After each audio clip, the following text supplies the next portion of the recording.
Hola, ¿cómo están? Bienvenidas, bienvenidos a un nuevo capítulo de Influyentes acá en CNN Chile. Hoy nuestra primera invitada es María José Cumplido, historiadora y directora ejecutiva de la Fundación Iguales.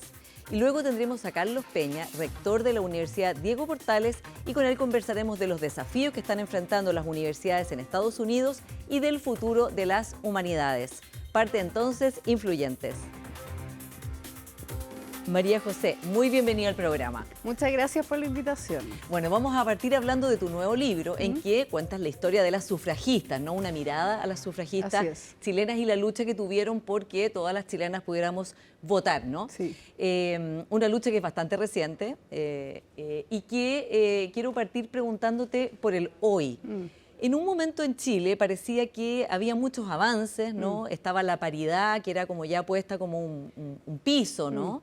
Y ya hoy día de paridad no se habla, se ve que en las encuestas la causa feminista ha ido bajando en adhesión, aunque no ha disminuido a niveles muy bajos, desde luego, pero parece que los vientos soplan en otra dirección. ¿Cómo estás analizando el hoy, justamente desde la perspectiva histórica de lo que les tocó a las sufragistas vivir?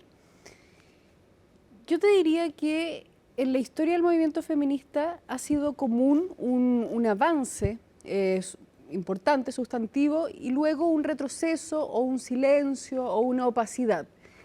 Por eso se habla de las olas feministas, la ola que rompe y se repliega. Y de hecho, cuando hablamos del voto femenino, pasó exactamente eso. O sea, hubo un gran movimiento que empieza a fin del siglo XIX, que avanza, logra el voto, y luego se repliega un poco porque se dan cuenta de que no todas las mujeres estaban interesadas en votar. Y para eso fue necesario, ¿cierto?, un cambio cultural que se va a dar ya con fuerza en los 60, que va a hacer que la mayor cantidad de mujeres se interese por sus derechos. Claro, la segunda ola feminista, como se llama, ¿no? Lo que hoy día estamos viendo tiene algo de eso, pero yo creo que es más grave. Y es más grave porque luego de muchos avances en lo que podríamos hablar de la cuarta ola feminista, avance en torno a las denuncias, el Me Too, la cultura de la violación, ¿verdad? Hay un repliegue que tiene que ver, uno, con la desconfianza en la democracia, que tiene que ver con mujeres que dicen, oye, salimos a marchar, pero las cosas no cambian, entonces me voy a mi casa. Tiene que ver con las redes sociales, cómo el activismo digital le está ganando a la calle y no tiene, o no ha tenido aún, los mismos resultados que la calle. Y también yo creo que tiene que ver con una especie de capitalización del feminismo. ¿En qué sentido? En que después de la cuarta ola feminista, el mercado empezó a venderte feminismo.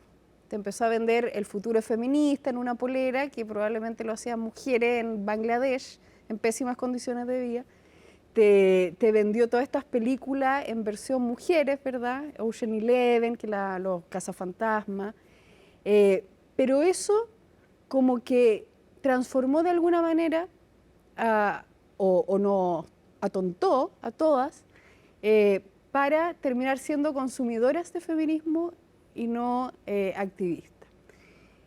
Y eso también tiene que ver con que esta ola feminista no tenía lo suficientemente claro cuál era el futuro que había que plantear. Claro, ¿no? que venía después claro, el futuro en particular, feminista, claro, después del movimiento Me Too, ¿no? Que claro, venía después, en que se veía que ya había como una gran mayoría, una opinión pública muy digamos, adhiriendo a la idea de que la violencia contra las mujeres era un tema, el acoso sexual. Así es. Y ahora estamos en esta situación en la cual tampoco significa, si uno ve los estudios, por ejemplo, el último que hizo Cristóbal Rovira con Ipsos, ¿no? Que el antifeminismo tampoco es masivo en Chile, ¿no? O sea, tampoco es verdad que se haya ido hacia el otro péndulo. Pero estamos en esta situación de hoy en que cada vez hablar más de los derechos de las mujeres es más complicado. De hecho, el gobierno presentó esta semana su proyecto de interrupción voluntaria del embarazo hasta las 14 semanas y ha recibido críticas de todos lados, y una crítica que recibe permanentemente es decir, no es el momento, no es prioritario, no tienen los votos, es un saludo a la bandera. ¿Cómo lo ves tú? Bueno, yo creo que los derechos de las mujeres nunca han tenido, digamos, el momento adecuado. Yo creo que esos derechos se han arrancado con uña y diente.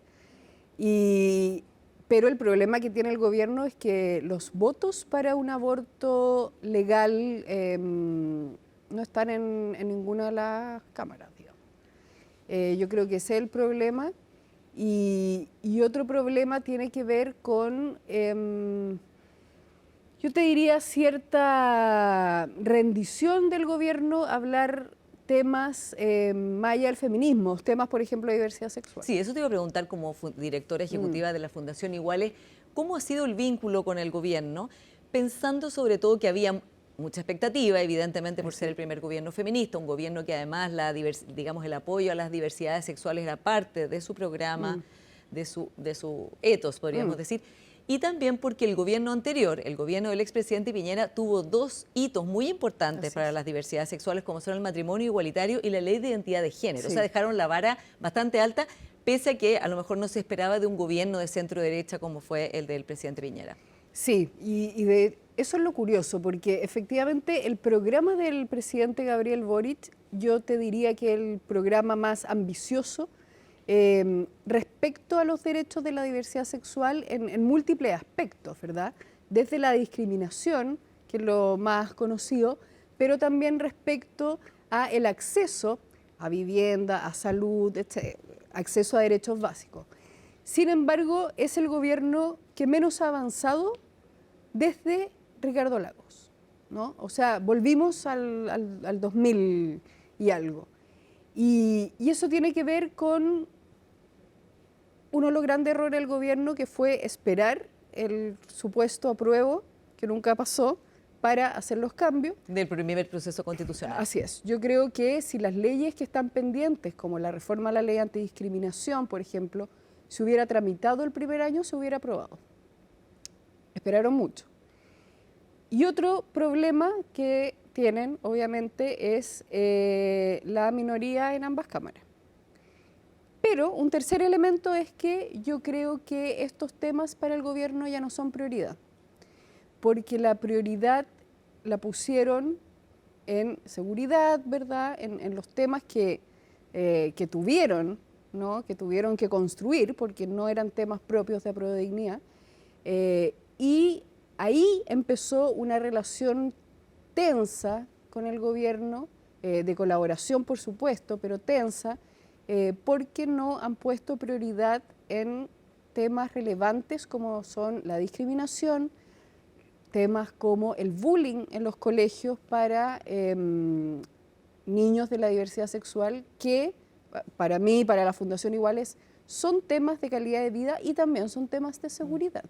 Claro, ahora la agenda de seguridad y crecimiento económico se impuso como una realidad, ¿no? Como es la principal preocupación de las y los chilenos, ha entrado el crimen organizado, hay un desempleo que es complejo, o sea, también ha sido un criterio de realidad, digamos. Pero quienes siempre han hablado de seguridad han sido las mujeres y las diversidades sexuales, porque en su historia ha tenido que ver con la dificultad, el peligro de caminar por la calle, y yo creo que las leyes que hoy están paradas en el Congreso sí tienen que ver con la seguridad, porque tiene que ver con cómo el Estado da herramientas para que las personas puedan actuar ante un hecho de violencia, un ataque, etcétera, etcétera, y lo mismo en los colegios. O sea, el bullying, los efectos del bullying sí son temas de seguridad en las escuelas. María José, tú dices, hemos retrocedido al gobierno de Ricardo Lagos, digamos, a esa época en términos de los derechos de las diversidades. En términos de la agenda. Lo que se ha avanzado un gobierno. Lo que se ha avanzado en un gobierno. Sí.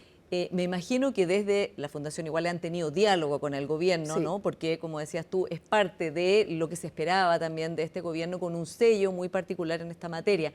¿Cómo ha sido ese diálogo? Ya que veo que están decepcionados de lo que ha pasado en este gobierno. Estamos decepcionados, hemos tenido diálogos provechosos y muy fructíferos, principalmente con el Ministerio de Justicia, particularmente con la subsecretaria de Derechos Humanos. Hemos trabajado bastante en hacer una buena reforma a la ley antidiscriminación, idear también lo que necesitamos, que un Estado que prevenga la discriminación, no solo la castigue, y discriminación, digamos, no solo para la diversidad sexual, para los adultos mayores, etcétera, para las personas con discapacidad, etcétera, etcétera. Y eso ha sido bien, bien fructífero.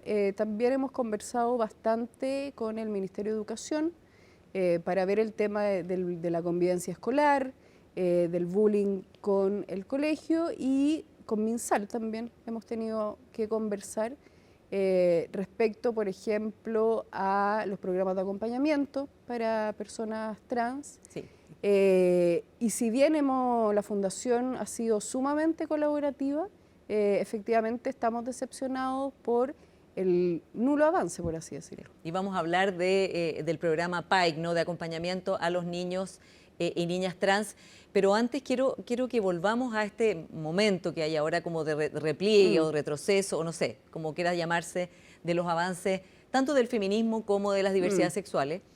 ¿Qué responsabilidad hay desde el progresismo de que esto ocurra, al menos en Chile? Porque para muchos analistas o expertos, etcétera, dicen que bueno, las personas, después especialmente del primer proceso constitucional, en que todos estos derechos o toda esta mirada del mundo estaba muy, digamos, muy representada en la convención, las personas rechazaron eso y también entonces rechazaron como todo lo que venía ahí, ¿no? Venía como que se hubiera pasado varios pueblos en esa materia. ¿Hay ahí una autocrítica que hacer? Yo creo que desde el mundo del progresismo o el mundo liberal más de izquierda, por así decirlo, o evidentemente progresista, yo creo que hubo una autocrítica importante respecto a cómo construir, digamos, este mundo donde quepamos todo, pero que no sea amenazante para nadie. ¿Y a qué me refiero? Cuando estábamos hablando de que el feminismo no pensó en un futuro, a mí me parece que cuando hablábamos de las funas, del Me Too, también había que hacerse cargo de cuál era el lugar de los hombres. O cuando las feministas decían, bueno, los hombres se tienen que deconstruir. ¿A qué? ¿Verdad? ¿Qué es lo ¿O que qué se significa espera? eso? ¿Qué significa eso? ¿Qué es lo que se espera? ¿Nos van a dar o no tiempo? ¿Cuánto tiempo tenemos? Etcétera. Y yo creo que eso generó mucha reactividad. Y eso ha generado, digamos, en cierto grupo de la población, que yo creo que tampoco es tanto, cierta cautela con el mundo del feminismo, del mundo de la diversidad, porque dicen, chuta, no sé bien qué decir. Entonces ahí yo creo que es fundamental para ir retomando también y ir haciendo sentido común es la pedagogía. Es bueno, esto es lo que pasa, esto es el feminismo también, esto es lo que se espera en igualdad, esto es una negociación también, pero yo creo, y lo he dicho en otras entrevistas, que es fundamental que los hombres jóvenes sean feministas, porque si no va a ser imposible cambiar la sociedad. Y en ese sentido la palabra aliado, que muchas veces es causa de burla, yo creo que es fundamental para construir un mundo donde hombres, mujeres, personas no binarias también, etcétera, podamos convivir en armonía y podamos, digamos, tener la misma igualdad, las mismas oportunidades, sin que nadie empiece la carrera 500 metros más atrás. Claro, es muy importante el punto que hace. Una cosa es educar, persuadir, y otra cosa es funar. Por supuesto, Ahí hay una claro. lección, ¿no? Sí, total. O sea, para mí la cultura de la funa es totalmente, digamos, fascista. La justicia por la propia mano, que ha sido muy común en Latinoamérica, sobre todo cuando el Estado en ciertos países todavía no se instalaba, fue una cultura, digamos, de persecución, de injusticia, de terror, y yo creo que si bien la funa, que parte con en una historia muy ligada a la dictadura, ¿verdad?, de torturadores que te los encontrabas en el supermercado y que Chile no lo había justiciado, digamos, no puede transformarse en la primera reacción. Y eso también yo culpo bastante a las redes sociales. porque las redes sociales, sobre todo cuando eres anónimo y no hay ninguna responsabilidad, es caldo de cultivo para que tú puedas funar, atacar a cualquier persona, y yo creo que eso atenta con la democracia y atenta con la confianza a las instituciones. María José, si vemos en un año electoral como este, tú dices, bueno, tenemos mucha decepción de este gobierno, se esperaba otra cosa. José Antonio Kast, el diputado Johannes Kaiser, el Partido Social Cristiano, tiene una postura en esta materia muy conservadora, ¿no? Sí. Por otro lado, digamos, en la primaria del progresismo, este tema todavía no ha aparecido como cuál es su agenda en términos de diversidad sexuales, en términos de ampliación de esos derechos y también en términos de los derechos de las mujeres. Y también está Chile Vamos, ¿no? ¿Cómo ves tú, partamos por Chile Vamos, frente a esta materia, ya que fue su líder, el único presidente elegido 2 veces en 50 años, el expresidente Piñera, quien impulsó estos 2 hitos que comentábamos antes, pero que hoy día los diputados y los senadores de Chile Vamos estarían disponibles para legislaciones de ese tipo? Yo creo que es lamentable cuando se usan los derechos de las personas como moneda de cambio o como manera de diferenciarse o, no, o de seguir ciertas modas, por así decirlo. Y yo efectivamente veo que hay un retroceso entre la mirada del gobierno de Sebastián Piñera y de Sebastián Piñera en particular con Chile Vamos hoy. Yo no entiendo por qué Matei quiere parecerse a José Antonio Kast o a Johannes Kaiser. Yo creo que por ahí no va a ganar más votos. Yo creo al contrario, que Chile Vamos debería mantenerse en este camino más liberal, ¿verdad? Y poder seguir profundizando las leyes a las cuales Sebastián Piñera les puso urgencia y terminó aprobando. Y hay un dato muy particular. La ley de identidad de género se aprobó, obviamente con votos de derecha, de Chile Vamos, y fue Chile Vamos quien más énfasis le puso a los programas de acompañamiento. Y hoy día, el mismo Chile Vamos, e incluso mismos diputados, quieren terminar con el programa de acompañamiento. Y hablemos justamente de eso porque la Cámara de Diputados hizo un informe, ¿no? Una comisión investigadora, y se aprobó por 56 votos y 31 votos en contra. Un informe muy lapidario contra este programa que se llama PAIC, Programa de Acompañamiento para las, digamos, infancias y niños trans. Y de hecho le pide al Ministerio de Salud revertir, digamos, esta política y que no se le dé ningún tratamiento hormonal a menores de edad.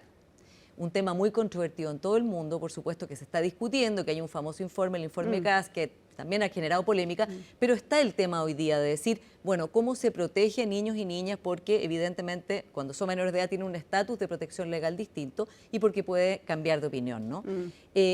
¿Cómo recoges tú eso desde el lado de decir, más allá de que a lo mejor quienes más estaban de acuerdo o quienes estuvieron de acuerdo en su momento con la ley de identidad de género y el acompañamiento, hoy día a la luz de nuevos antecedentes, de testimonio, están diciendo, ojo, aquí hay que tener cuidado con los menores de edad que tienen un estatus distinto?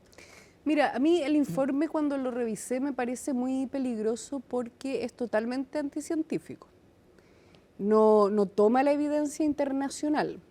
Es un informe liderado además por Johannes Kaiser, que es un conocido antivacunas y anticientífico.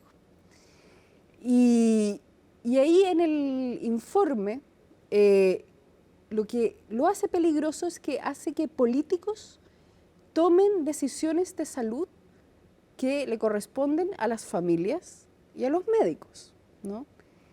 Y ahí quiero separar 2 cosas. Primero, el programa de acompañamiento, que es un programa psicosocial.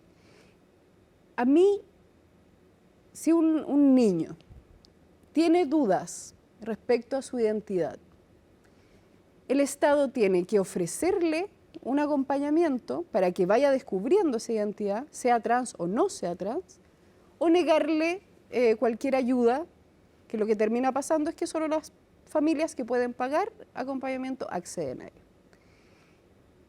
Yo creo que es peligroso quitarle posibilidades a las personas y quitarle recursos a las familias para que puedan acompañar a su hijo en este descubrimiento.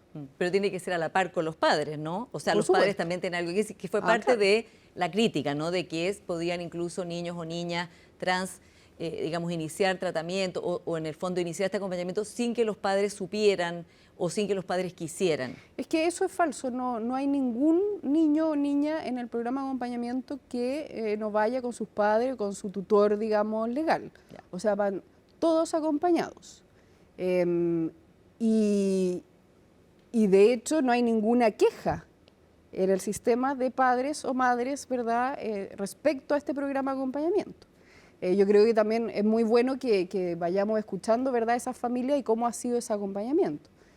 Y por otro lado está el tema, ¿cierto?, de los tratamientos hormonales, que los tratamientos hormonales, incluso lo dice el informe CAS, se tienen que revisar caso a caso por un equipo multidisciplinario, ¿verdad? Y por supuesto cualquier tratamiento en menor de edad tiene que ser con el consentimiento de sus padres, así es la ley en Chile. Entonces a mí me parece bien que sean obviamente las familias y los médicos los que vayan viendo cuáles son los acompañamientos o los tratamientos que se requieren. Y no así la política, porque el día de mañana, si llega, digamos, y fantaseamos más o menos, algún líder ultraconservador, ¿qué pasa si prohíbe, por ejemplo, las pastillas anticonceptivas porque tiene efectos secundarios en menores de edad? ¿No? ¿Quién decide eso? Y yo creo que por eso es fundamental el defender a la familia y defender el rol del Estado respecto a entregarle posibilidades. Ellos verán si lo toman o no. Ahora, la diferencia con las pastillas anticonceptivas es lo irreversible, ¿no? Que estos tratamientos hormonales en menores de edad no tienen consecuencias, tienen la posibilidad de tener consecuencias irreversibles en el futuro de ese niño, ¿no? Por eso tienen que ir, o sea, con acompañamiento, porque hay efectos secundarios. A ver, todos los remedios tienen efectos secundarios. Y hay algunos en todo el espectro más irreversibles que otros. O sea, los antidepresivos, por ejemplo, hay ciertos efectos secundarios. Pero en este caso, infertilidad, problemas a los huesos, en fin, o sea, problemas es mayores, que claro. depende del caso a caso. Y es muy importante, obviamente, el ir acompañando para ver cuáles son esos efectos secundarios que te van dando. Y eso es recomendable para cualquier medicamento. Claro, especialmente entonces en casos de menores de edad, un tema que, como decíamos, está en el debate mundial y también en Chile. María José Cumplido, muchas gracias por esta conversación. Muchas gracias a ti, Paula. Vamos a ir a una pequeña pausa y ya seguimos con más influyentes acá en CNN Chile. Ya viene Carlos Peña, espérennos.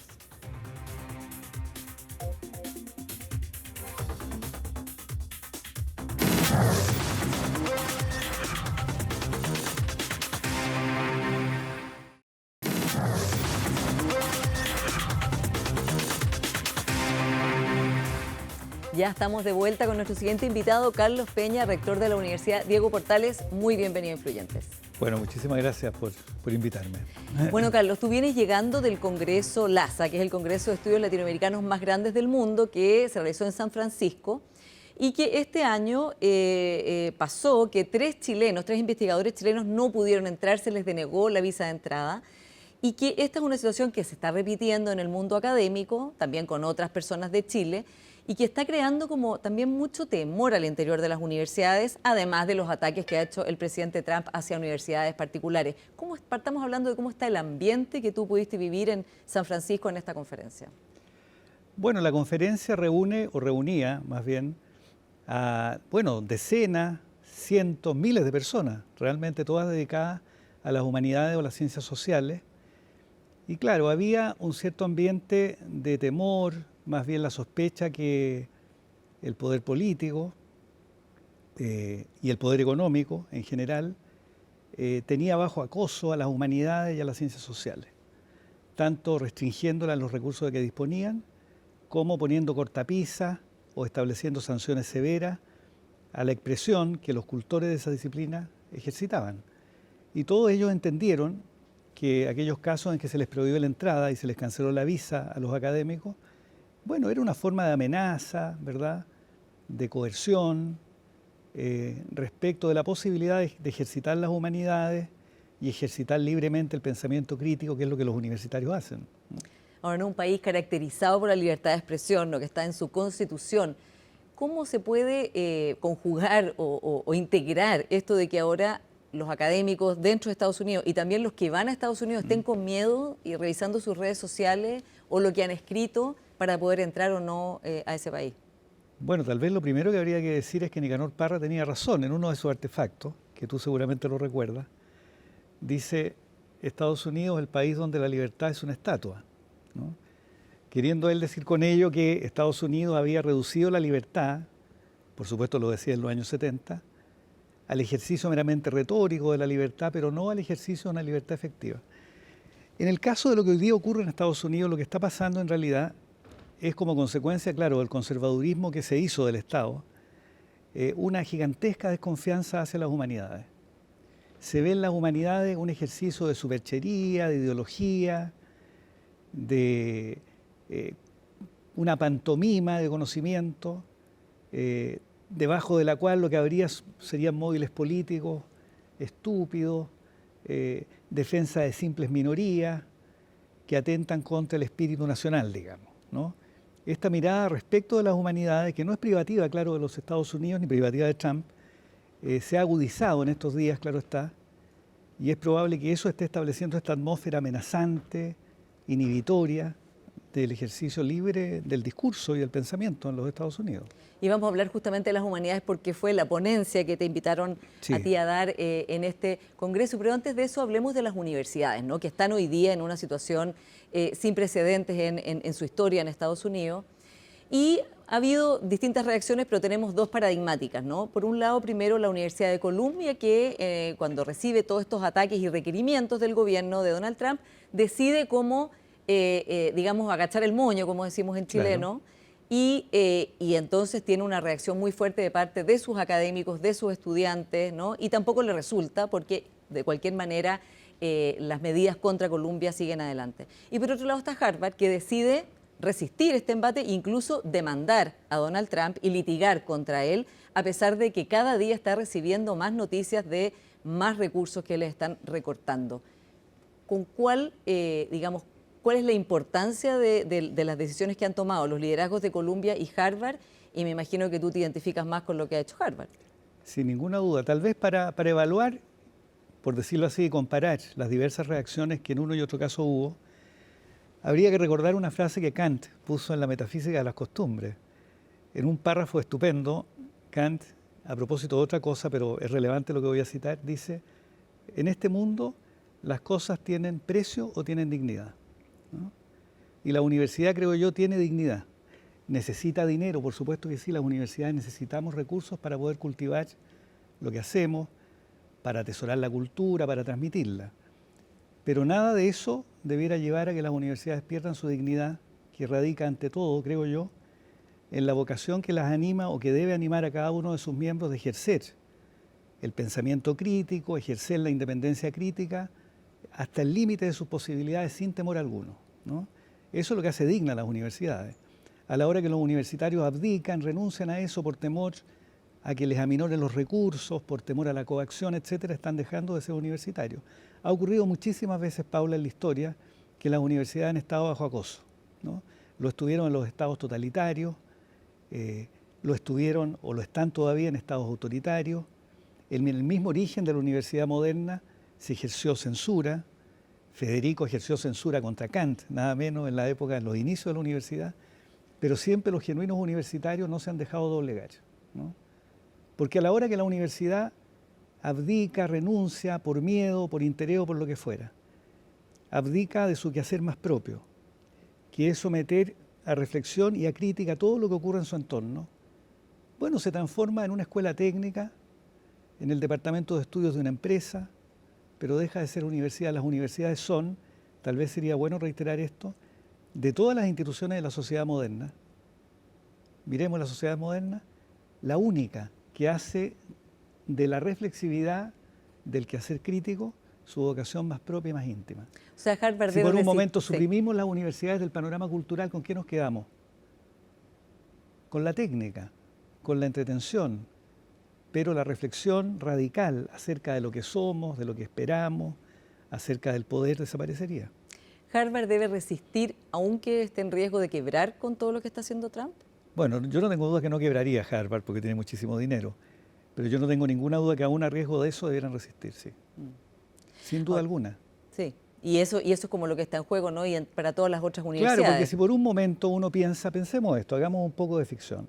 Si de pronto el Estado en Chile, sirviéndose del mecanismo de financiamiento que hoy día existe, empezara a coaccionar a las universidades y desde el Ministerio de Educación o donde fuera, se empezara a instruir a las universidades aquello que deben enseñar y aquello que en cambio deben callar u omitir. Si se les empezara a decir qué alumnos pueden admitir y a cuáles no, qué profesores pueden enseñar y cuáles en cambio deberán estar fuera de las aulas universitarias.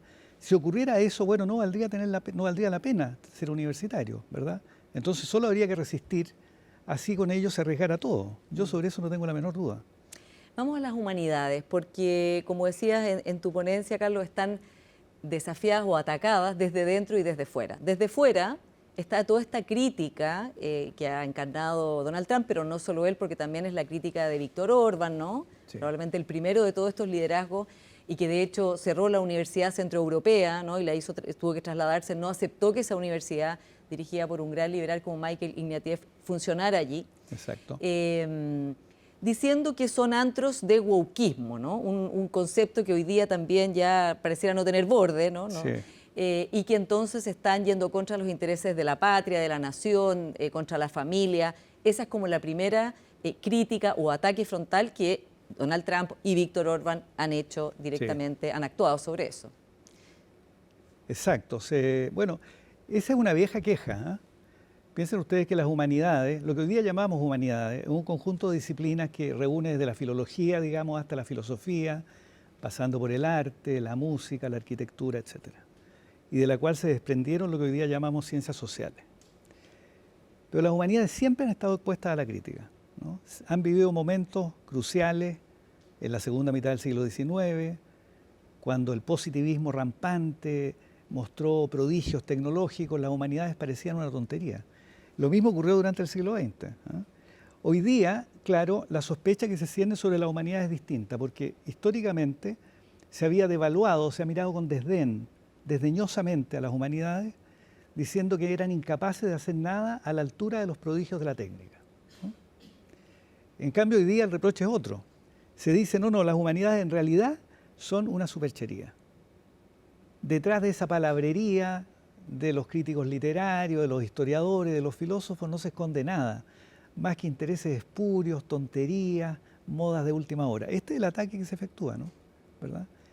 Y ese ataque, claro, es un ataque relativamente inédito, que ojalá no acabe dañando a las humanidades, porque las humanidades efectivamente tienen la particularidad, tal cual hoy día se ejercitan, de someter a crítica todo y de descreer en muchas ocasiones que incluso la racionalidad exista, ¿no? Al interior de las humanidades hay quienes piensan que lo que llamamos racionalidad, esto que tú y yo hoy día estamos ejercitando, es una ilusión o es un producto cultural relativo a una cierta época o a un cierto mundo, que sería el mundo occidental, pero que no sería un rasgo, digámoslo así, universal de la condición humana. Hay otros que en cambio dicen, ¿verdad?, que tras todos los discursos de la filosofía, los discursos políticos, los esfuerzos de la historia por develar el pasado, lo que hay son luchas de poder. Claro, este tipo de discursos, por una parte, dan pretexto, creo yo, cuando se los exagera hasta la caricatura, y eso desgraciadamente ocurre también en Chile. Dan pretexto para ese tipo de reproches. Ese tipo de reproches son muy injustos, creo yo, incluso para quienes hacen las humanidades de la manera que la acabo de describir. Pero ese tipo de humanidades que se deslizan a veces sin quererlo, claro, hacia la caricatura, también proveen pretexto y también dañan, creo yo, a la dignidad de las humanidades. Estás hablando, por ejemplo, de los estudios postcoloniales o de algunos de esos teóricos, ¿no?, exactamente, que han planteado o ponen en duda los valores de la Ilustración. Así es. Ahora veamos los ataques. Ahora no son los valores de la Ilustración, digamos, ponen en duda la racionalidad, claro, el hecho que la condición humana tenga, por decirlo así, algunas características universales. Ese tipo de cosas, creo yo, acaban, me parecen a mí erróneas, pero tengo la convicción que la única manera de combatirla es con más humanidades. Yo no creo que porque haya en los departamentos universitarios personas que radicalicen a tal extremo el ejercicio crítico de las humanidades, hasta llegar a esos extremos caricaturescos, creo yo no creo que esa sea una razón para hacerlos callar o enmudecer. Yo creo que la única manera, el único antídoto contra los excesos de ese tipo de crítica es más humanidades, no menos humanidades. Ahora, las críticas también tienen que ver con una crítica externa, con que en el mundo de hoy, con una disrupción tecnológica como la que estamos viviendo, lo que hay que enfatizar son justamente la ciencia o las llamadas carreras STEM, ¿no? La ingeniería, la ciencia, la tecnología, y que además es un proyecto de desarrollo del país. Lo dijo Sebastián Edwards acá, Sí. el economista, profesor de UCLA, en CNN, diciendo que Chile hoy día debiera apostar por que las becas Chile fueran para las carreras STEM y no para las humanidades, ¿no? ¿Qué te parece a ti ese tipo de planteamiento que está diciendo, bueno, por allá va el mundo, ¿no? Tenemos que tener ese tipo de personas No, a que mí sean eso me parece ilustradas una, en eso? Sí, me parece una tontería, realmente. Porque importa desconocer en qué consisten las humanidades. Las humanidades no son una entretención, no son una distracción de la cultura, como algunos creen. No son un adorno para poder tener buenas conversaciones de sobremesa, ¿no? Como a veces algunos conciben a las humanidades. No, las humanidades son la forma de reflexividad sobre la condición humana más radical que conocemos. Si uno se pregunta qué hace la lingüística o la historia o la filosofía, lo que intentan es develar el misterio de la condición humana, nada menos. ¿Qué se esconde detrás de las iglesias, del esfuerzo de todas las culturas por tener ritos? ¿Qué se esconde detrás del lenguaje? ¿Por qué los seres humanos, a pesar de que tenemos constituciones fisiológicas iguales, sin embargo hemos originado miles de lenguas en el mundo? ¿Qué significa todo eso? Bueno, todo eso es la preocupación de las humanidades. Pensar que eso no vale la pena y que vale más la pena la innovación tecnológica me parece simplemente una tontería, ¿no? Desde el punto de vista de las universidades, volviendo a lo que hablamos, las universidades están atacadas, hoy día están desafiadas en muchas partes del mundo, pero también hay una pregunta, ¿no?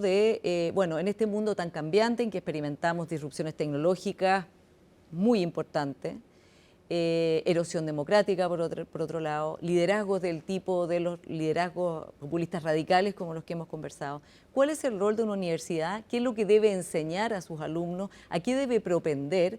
De manera de que puedan navegar en este escenario en el cual, por lo demás, por esta misma disrupción tecnológica, se calcula que el 40% de los empleos van a quedar obsoletos porque van a ser automatizados. Bueno, tal vez lo primero que habría que decir es que las universidades tienen, como una de sus tareas, claro está, preparar a quienes confían en ellas, prepararlos para el mundo del trabajo. Y en ese afán, desde luego, la tarea de la universidad es atesorar la cultura y el saber de su tiempo y transmitirlo a las nuevas generaciones. Esa es una tarea de la universidad que yo no quiero descuidar, por supuesto, pero no es la tarea más importante de la universidad, ¿no? No es formar trabajadores, por calificados que sean, el quehacer esencial de la universidad, no. El quehacer esencial de la universidad es aprender la cultura de su tiempo, transmitirla a las nuevas generaciones y al mismo tiempo inocular en ellas un cierto sentido crítico que les permita revisar esa cultura para abandonarla o para mejorarla. Esa es la tarea de la universidad. Tener en sus aulas a estudiantes capaces de aprender que la cultura que reciben tiene la apariencia de definitiva, pero es contingente. Es de esta manera, pero puede ser de otra. Y en consecuencia los estudiantes debieran, una vez que salen de la universidad, ser personas inmunizadas contra la ideología, contra el fanatismo, contra el autoritarismo, porque saben, si es que fueron genuinos universitarios, que no hay ninguna realidad definitiva y que aquello que simula serlo es una trampa que acaba siempre sojuzgándonos, ¿verdad? Entender que la realidad es contingente, que el mundo que tenemos en alrededor es de esta fisonomía, tiene esta forma, pero que puede ser perfectamente de otra. A eso lo llamamos, comprender eso, asomarse a ese fenómeno notable de la cultura, lo llamamos pensamiento crítico. Y eso es lo que transmite la universidad. Por eso la universidad es tan importante, no solo para la propia universidad, que lo es también importante para la democracia. Porque la democracia, Paula, descansa en la convicción de que nuestra voluntad importa, de que los diálogos que llevamos adelante en la esfera pública tienen importancia, que podemos modelar el mundo que tenemos en común. En cambio, si hubiera pura técnica, si hubiera solamente expertos tecnológicos, como los hay hoy día en el mundo, ¿no? no tendríamos ningún espacio para pensar un mundo distinto. Y la democracia descansa en la idea, en la convicción de que ni la historia ni la naturaleza tienen la última palabra, sino que la última palabra la tenemos nosotros, dialogando y razonando en conjunto. Y ese es el quehacer de la universidad. Ahora, otro quehacer de la universidad, que está relacionado, por supuesto, con el pensamiento crítico y la reflexión, es tener un concepto ético del quehacer que se va a ejercer en la sociedad. Hemos conocido en los últimos meses, y esta última semana en particular, graves hechos de falta a la ética de funcionarios públicos con el caso de las licencias fraudulentas, ¿no? Los viajeros, enfermos viajeros, así como antes, que afectan por supuesto a los médicos que dieron esas licencias, a las personas que los tomaron, parece que de manera bastante masiva. Y también antes ya habíamos tenido el caso Hermosilla o el caso Audio, como viendo prácticas de corrupción, digamos, bastante masivas en nombramientos dentro del Poder Judicial, de cómo se ejercía ese tipo de poder. ¿Cómo se puede traer a los jóvenes estudiantes a decir estas son las nociones de una ética cuando esto es lo que los bombardea día a día en nuestro país, por ejemplo? Bueno, es lo mismo que veíamos delante, porque en realidad cuando uno habla de ética, no habla propiamente de un código de conducta. Enseñar ética a los estudiantes no consiste en poner delante de ellos una especie de código de comportamiento. Más bien significa enseñarles que lo propiamente humano, Paula, consiste en no obedecer sin más los propios impulsos, sino someter a reflexión racional los impulsos que brotan en nosotros, ¿me entiendes? ¿No?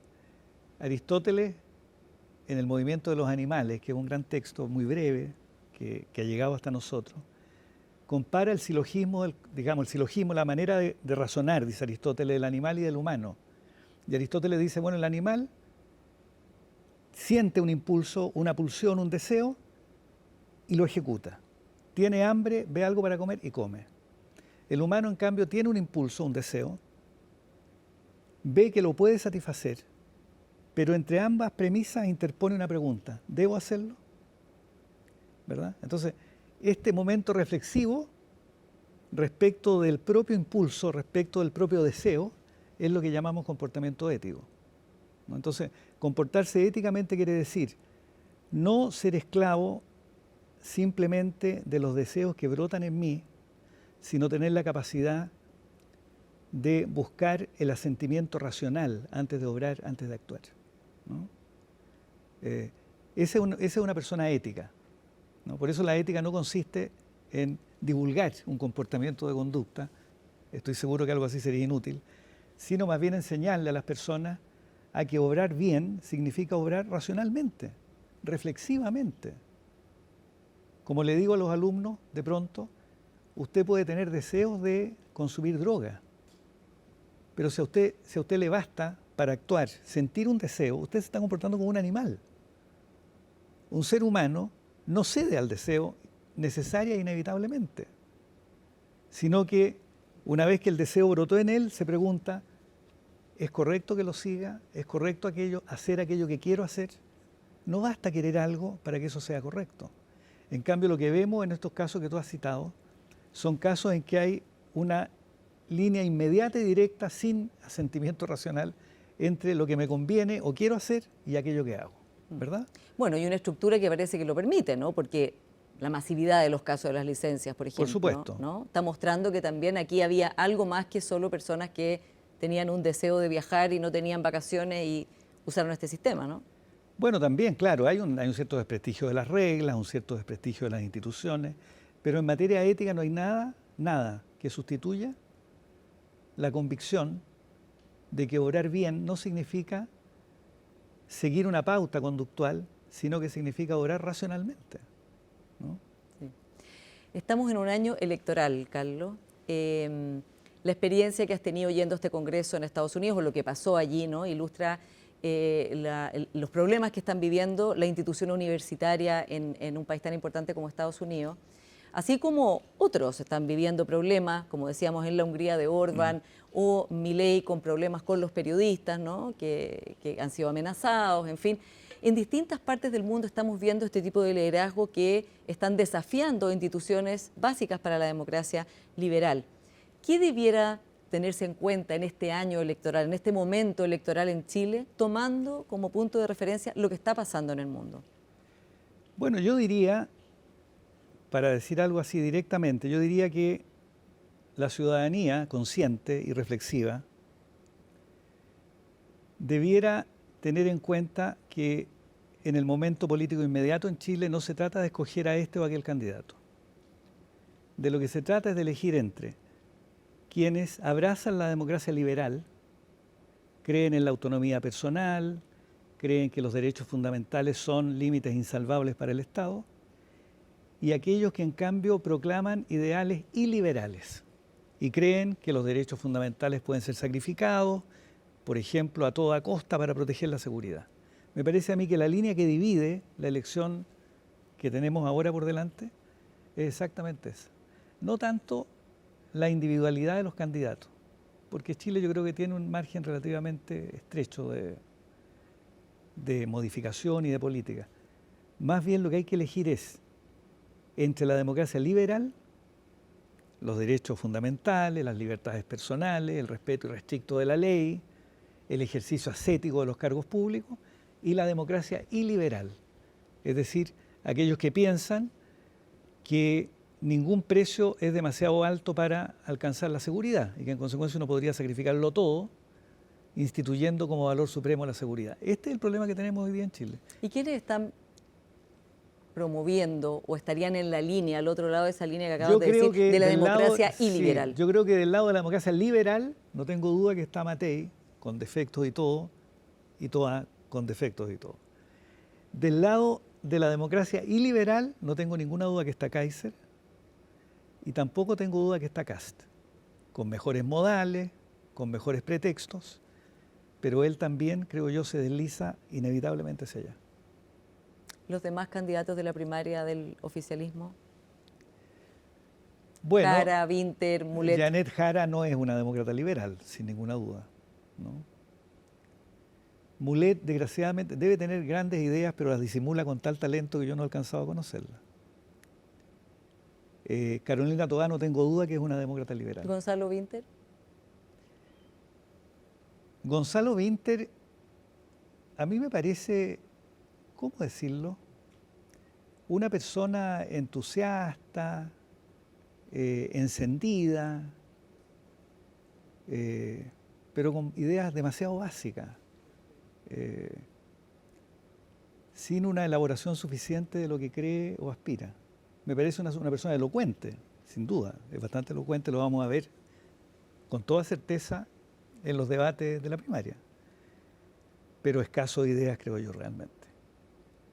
Ahora, tú dices en un escenario de racionalidad, ¿no? En el debate público debiera la gente ver quién está defendiendo la democracia liberal y en la iliberalidad de los personajes de los que hemos hablado, ¿no? Pero el debate cada vez es menos racional, cada vez más se lleva por pasiones como la rabia, como el miedo, como la ira, ¿no? Y por las redes sociales. Sí. Entonces, ¿qué se puede hacer o cómo en ese escenario las candidaturas que tú has descrito, que están desde el lado de la democracia liberal, pueden desplegar un discurso que atraiga votantes cuando lo que está llevando o atrayendo personas son este otro tipo de discurso? Bueno, yo tengo confianza en la racionalidad, es decir, yo no creo que la gente sea permanentemente, digamos así, se deje enceguecer por fenómenos transitorios, por pasiones. Eso ocurre efectivamente, pero suele ser fugaz. Yo creo que en una competencia política relativamente larga, la racionalidad deberá terminar imponiéndose, por lo menos es lo que yo confío, ¿eh? Porque si finalmente no confiamos en la racionalidad, Paula, estamos perdidos. Entonces, ¿para qué tenemos programas de televisión como estos, verdad? ¿Para qué tenemos prensa seria? ¿Esto es una pantomima? ¿Qué es? ¿Es un disfraz? ¿Es un engaño mutuamente producido? Yo no lo creo. Yo creo que la racionalidad sigue teniendo un lugar en la vida colectiva. Y hay que insistir una y otra vez en eso. No hay que dejarse llevar por esto de las redes. Es verdad que las redes tienen gran influencia, pero todos sabemos lo que son las redes. Las redes son la ampliación de la estupidez, digamos, ¿no? La gente que tuitea, que lo hace con dedicación escrupulosa y casi profesional, a mí me parecen fenómenos, digamos, pueriles, infantiles. ¿no?